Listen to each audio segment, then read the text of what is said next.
ಗಾಡಿ ತಗೊಂಡು ಹೋಗ್ತಾ ಇದ್ದಾಳೆ. ನಾವು ಹೋಗ್ಬೇಕಾಗಿರುವಂತ ಜಾಗ ಬಂದು ಅದು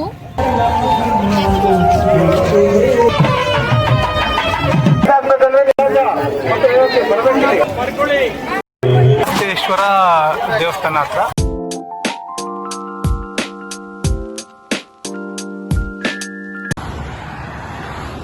ನೋಡಿ ಫ್ರೆಂಡ್ಸ್, ನಾನು ಆ ಕಡೆ ಹೋಗಿ ಬರೋಷ್ಟೊತ್ತಿಗೆ ಗಾಡಿ ತಗೊಂಡು ಹೋಗ್ತಾ ಇದ್ದಾಳೆ. ನೋಡಿ, ಸ್ಟ್ಯಾಂಡ್ ಕೂಡ ತೆಗ್ದಿಲ್ಲ, ಗಾಡಿ ತಗೊಂಡು ಹೋಗ್ತಾ ಇದ್ದಾಳೆ. ನಿಲ್ಸು ಅಂದ್ರೆ ನಿಲ್ಲಿಸ್ತಾ ಇಲ್ಲ.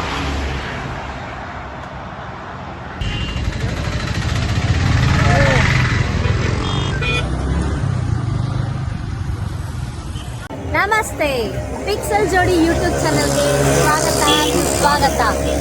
ನಾವಿವತ್ತು ಬಂದಿರೋಂಥ ಜಾಗ ಯಾವುದು ಅಂತ ಅನ್ಕೊಂಡಿದ್ದೀರಾ? 13ನೇ ಕುಂಭಮೇಳಕ್ಕೆ ಬಂದಿದ್ದೀವಿ. ಪ್ರಯಾಗ್ರಾಜ್ ಅನ್ಕೊಂಡಿದ್ದೀರಾ? ಅಲ್ವೇ ಅಲ್ಲ. ಆಕ್ಚುಲ್ ಆಗಿ ಇದು ಬಂದು ಟಿ ನರಸೀಪುರದಲ್ಲಿ ನಡೀತಿರೋ ಅಂತ ಕುಂಭಮೇಳ.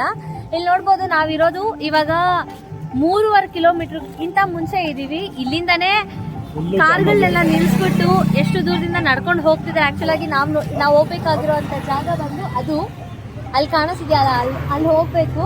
ಸೊ ಇಲ್ಲಿಂದಾನೇ ವಾಕ್ ಮಾಡ್ಕೊಂಡು ಹೋಗ್ತಿದ್ದಾರೆ, ಕಾರ್ನ ನಿಲ್ಲಿಸ್ಬಿಟ್ಟು. ಬೈಕ್ ಇರೋರು ಬೈಕ್ ಬಂದಿದ್ರೆ ಬೈಕಲ್ಲಿ ಮಾತ್ರ ಅಷ್ಟು ದೂರ ಹೋಗ್ಬೋದು. ಬನ್ನಿ, ಹೋಗಿ ಸ್ನಾನ ಮಾಡಿ ಬರೋಣ. ದೇವಸ್ಥಾನ ಯಾವ ಥರ ಇದೆ ಎಲ್ಲ ನೋಡಿಕೊಂಡು ಬರೋಣ. ಜನ ಅಂತೂ ತುಂಬ ಇದ್ದಾರೆ.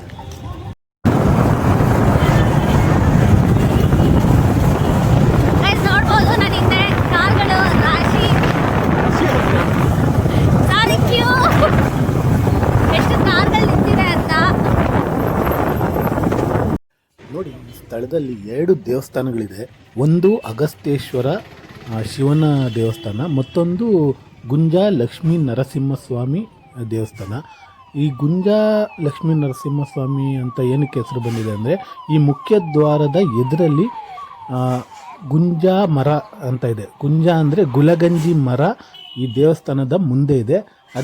ಇದಕ್ಕೆ ಗುಂಜಾ ನರಸಿಂಹಸ್ವಾಮಿ ದೇವಸ್ಥಾನ ಅಂತ ಕರೀತಾರೆ. ಹಾಗೆ ಇಲ್ಲಿ 2 ನದಿಗಳಿದೆ. ಒಂದು ಕಾವೇರಿ ಮತ್ತು ಕಬಿನಿ ನದಿ ಸಂಗಮ ಇಲ್ಲಾಗುತ್ತೆ. ನೋಡಿ ಎಷ್ಟು ಜನ ಇದ್ದಾರೆ ಅಂದ್ಬಿಟ್ಟು.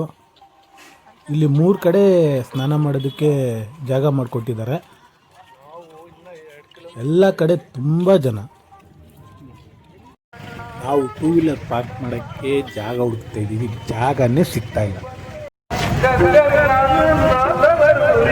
ಎಷ್ಟು ಕಷ್ಟಪಡ್ತಿದ್ದಾರೆ ನೋಡಿ 2 ವೀಲರ್ ನಿಲ್ಸೋದಕ್ಕೆ. ಇನ್ನು ಕಾರಲ್ಲಿ ಬಂದಿದ್ರೆ ತುಂಬಾನೇ ಕಷ್ಟಪಡ್ಬೇಕಾಗಿರ್ತಿತ್ತು.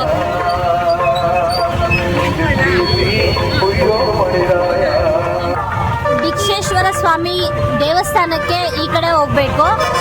ಆಕ್ಚುಲಿ ಆಗಿ ಇಲ್ಲಿ 3 ದೇವಸ್ಥಾನ ಇದೆ. 3 ದೇವಸ್ಥಾನದಲ್ಲಿ 1 ದೇವಸ್ಥಾನಕ್ಕೆ ನಾವು ಇವಾಗ ಹೋಗೋಣ.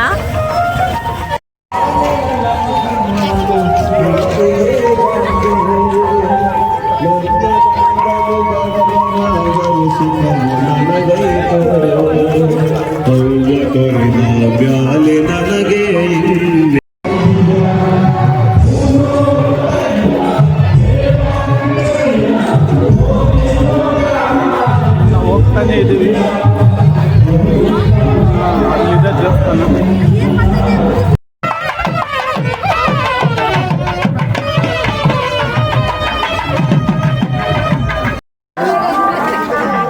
ನೋಡಿ, ಇದು ಅಗಸ್ತ್ಯೇಶ್ವರ ಸ್ವಾಮಿ ದೇವಸ್ಥಾನ. ಇಲ್ಲಿ ನೋಡಿ, ಈಗ ಸ್ನಾನಘಟ್ಟ 3 ಕಡೆ ಮಾಡಿದ್ದಾರೆ. ಅದರಲ್ಲಿ ಇದು ಒಂದು ದೇವಸ್ಥಾನ ಮುಚ್ಚಿದೆ.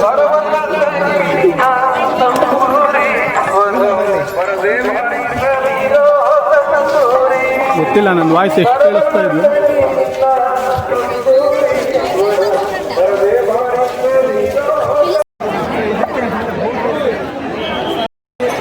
ತುಂಬಾ ಜನ ಇದ್ದಾರೆ ಕುಂಭಮೇಳದಲ್ಲಿ. ನಿಮ್ಮ ಮೊಬೈಲು, ಹಣ, ಒಡವೆಗಳನ್ನ ದಯಮಾಡಿ ನೀಟಾಗಿ ಇಟ್ಕೊಳ್ಳಿ. ದಯಮಾಡಿ ಇಲ್ಲಿಂದ ಪವಿತ್ರತೆಯನ್ನ ಕಾಪಾಡಿ. ಎಲ್ಲಿ ಬೇಕಲ್ಲಿ ಹೆಣ್ಮಕ್ಳು ಬಟ್ಟೆ ಬಿಸಾಕ್ತಾ ಇದೀರಿ. ಹಳೆ ಸೀರೆಗಳನ್ನ ಯಾರು, ರೇಷ್ಮೆ ಸೀರೆ, ಮೈಸೂರು ಸಿಲ್ಕ್ ಅಂತೂ ಯಾರು ಬಿಸಾಕಲ್ಲ ಇಲ್ಲಿ. ದಯಮಾಡಿ ಏನಾದ್ರು ಬಿಸಾಕ್ಬೇಕಂದ್ರೆ ಮತ್ತೆ ವ್ಯವಸ್ಥೆ ಬರ್ಬೇಕಿದೆ.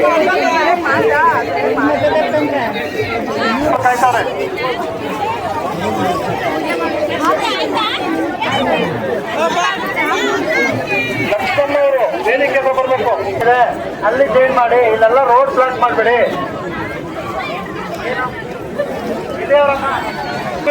ಯಾರು ನಿಲ್ಬೇಡಿ.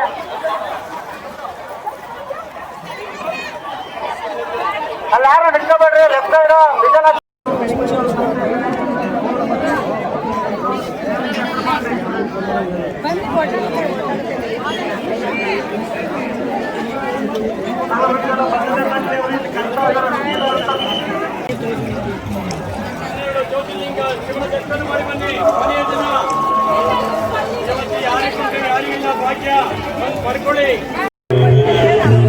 ನೋಡಿ ಇದೆ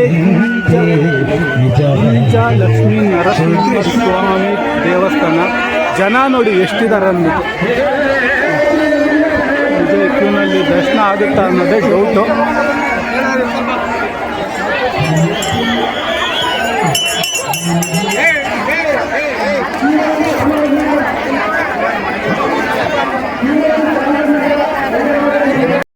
ನೋಡಿ ಇದು ನಮ್ಮ ಪರಿಸ್ಥಿತಿ ಯಾವ ಥರ ಇದೆ.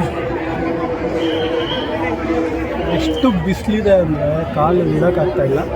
ಎಷ್ಟು ಕ್ಯೂ ಇದೆ ನೋಡಿ. ಎಲ್ಲ ಬಿಸಿಲಲ್ಲಿ ಬರೋಕ್ಕಾಗಿರೋ ಅಲ್ಲೇ ನಿಂತಿದ್ದಾರೆ.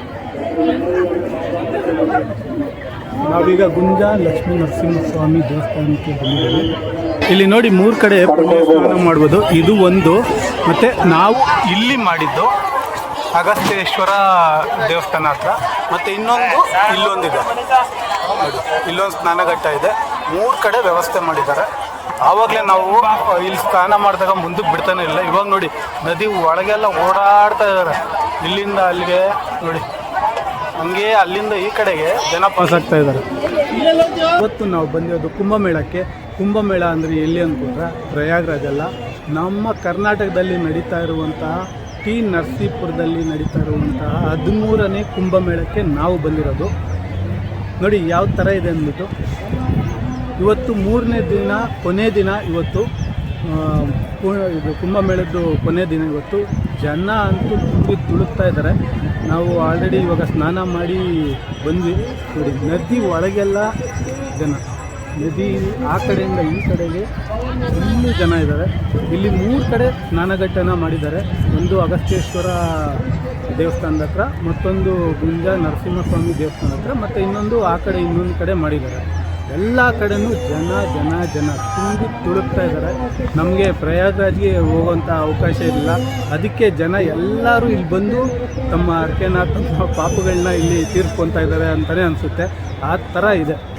ಮತ್ತು ಇನ್ನೊಂದು ನಮಗೆ ಇದು ಲೆಕ್ಕ ಅಂದರೆ ಅಲ್ಲಿ ಪ್ರಯಾಗ್ರಾಜಲ್ಲಿ ಕುಂಭಮೇಳ ನಡೀತಾ ಇದೆ, ಮತ್ತು ನಾವು ಇಲ್ಲಿ ಕುಂಭಮೇಳ ನಡೀತಾ ಇದೆ. ಅದೇ ದಿನಗಳಲ್ಲಿ ನಾವು ಒಂಥರ ಪುಣ್ಯ ಮಾಡಿದ್ದೀವಿ ಅಂತಲೇ ಹೇಳ್ಬೋದು.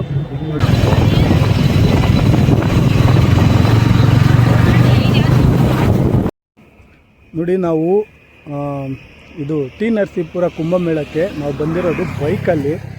ಫಸ್ಟ್ ಟೈಮು ಇವಳು ಇಷ್ಟು ಲಾಂಗು ನನ್ನ ಜೊತೆ ಬೈಕಲ್ಲಿ ಬಂದಿರೋದು. ಅದು ಯಾವ ಬೈಕಲ್ಲಿ? R15ಅಲ್ಲಿ. ಯಾಕಂದರೆ R15ಅಲ್ಲಿ ಲಾಂಗ್ ಜರ್ನಿ ಮಾಡೋದು ತುಂಬ ಕಷ್ಟ. ಅದರಲ್ಲೂ ಹಿಂದೆ ಕುತ್ಕೊಂಡ್ಬರೋದಂತೂ ತುಂಬ ಕಷ್ಟ. ಅವಂಟು ಇವಾಗ ಹೋಗಿ ಬರೋದು ಒಂದು 320 ಕಿಲೋಮೀಟರ್ಸ್, 330 ಕಿಲೋಮೀಟರ್ಸ್ ಆಗುತ್ತೆ. ಇವಾಗ ನೋಡಿ ಆಲ್ರೆಡಿ ಊಷ್ಟಾಗ್ಬಿಟ್ಟಿದ್ದಾಳೆ. ಇವಾಗ ನಾವು ವಾಪಸ್ಸು ಬೆಂಗಳೂರಿಗೆ ಹೋಗ್ತಾ ಇದ್ದೀವಿ. ಈ ವಿಡಿಯೋ ನಿಮಗೆ ಇಷ್ಟ ಆಗಿದ್ರೆ ಪ್ಲೀಸ್ ಲೈಕ್ ಮಾಡಿ, ಕಮೆಂಟ್ ಮಾಡಿ, ದಯವಿಟ್ಟು ಸಬ್ಸ್ಕ್ರೈಬ್ ಮಾಡೋದನ್ನ ಮಾತ್ರ ಮರಿಬೇಡಿ ಪ್ಲೀಸ್.